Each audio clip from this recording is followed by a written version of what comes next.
Sometimes we do not realize how much value we actually give to what others say.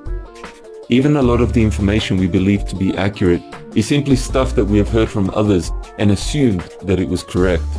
This happens a lot in the religious system. The leaders teach all kinds of lies, mixing them with the truth and presenting them with subtleties, both through their sermons and their example. And sometimes they're not even that subtle. You're watching on TV, it's not for free. We pay money. The gospel is free, but it's expensive. So we need expensive people to take the gospel forward.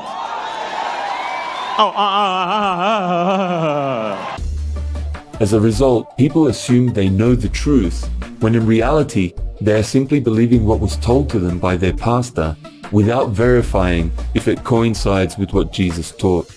But a situation in which this blind faith in what others say can be especially harmful is when people hear accusations about others, and instead of questioning such accusations and verifying how accurate they are, they accept them as the truth and even help spread the information to others.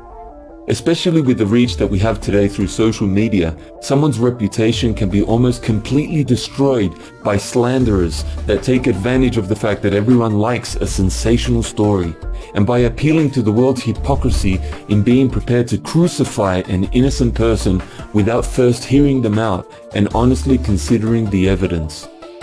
According to our law, we cannot condemn people before hearing them and finding out what they have done. Well, are you also from Galilee?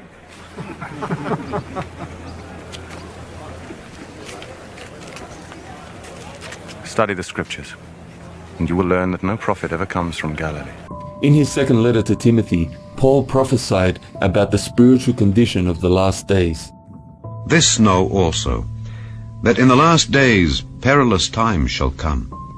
For men shall be lovers of their own selves, covetous, boasters, proud, blasphemers, disobedient to parents, unthankful, unholy, without natural affection, truce breakers, false accusers, incontinent, fierce, despisers of those that are good, traitors, heady, high-minded, lovers of pleasures more than lovers of God, having a form of godliness, but denying the power thereof.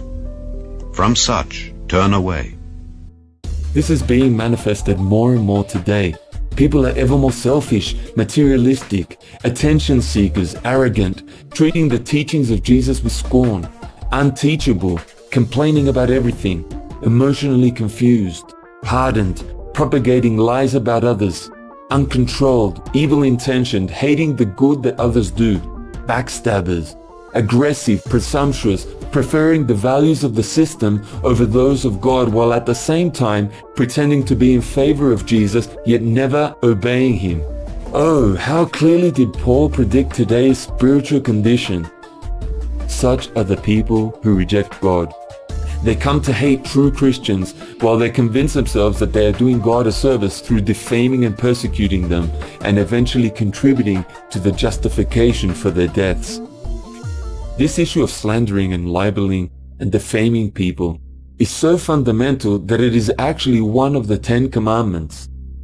Thou shalt not bear false witness against thy neighbor. Jesus recognizes the evil hearts of men. He knows that the world in general rejects the truth because they do not want to change what they are already doing. They do not want to admit that what they are doing is evil, and they want to justify themselves at all costs. That is why we are promised several times that those of us who want to follow Christ in opposition to the values of this world will be hated and persecuted by others. Blessed are ye when men shall revile you and persecute you, and shall say all manner of evil against you falsely for my sake. Rejoice and be exceeding glad, for great is your reward in heaven. For so persecuted they the prophets which were before you. True Christians will be harshly criticized, slandered, and libeled. They will be accused of being evil.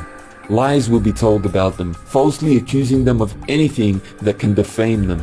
They will be called a cult, manipulators, con artists, demonic, satanic, pedophiles, heretics, whatever. But they will be blessed and will participate in the communion of all the true prophets of God. Woe unto you when all men shall speak well of you, for so did their fathers to the false prophets. The slanderers will actually unite in persecuting the true prophets and thereby maintain the respect of others. They will speak against the importance of obeying Jesus in the role of salvation, and many will support them. They will say that any group that teaches forsaking all your material wealth and working for God full-time instead of working for money is a cult, and they will be applauded. They will encourage one another in saying ever more exaggerated things against the true Christians while always feeling confident they have the support of the majority. But on Judgment Day, Jesus will tell them, "Depart from me. I never knew you people who did evil." What group will you belong to? Those who slander, libel, defame, and falsely accuse the disciples of Jesus? Or those who are slandered, libeled, and defamed for the sake of Christ and his message? Enter ye in at the strait gate, for wide is the gate and broad is the way that leadeth to destruction, and many there be which go in thereat. Because strait is the gate and narrow is the way which leadeth unto life, and few there be that find it.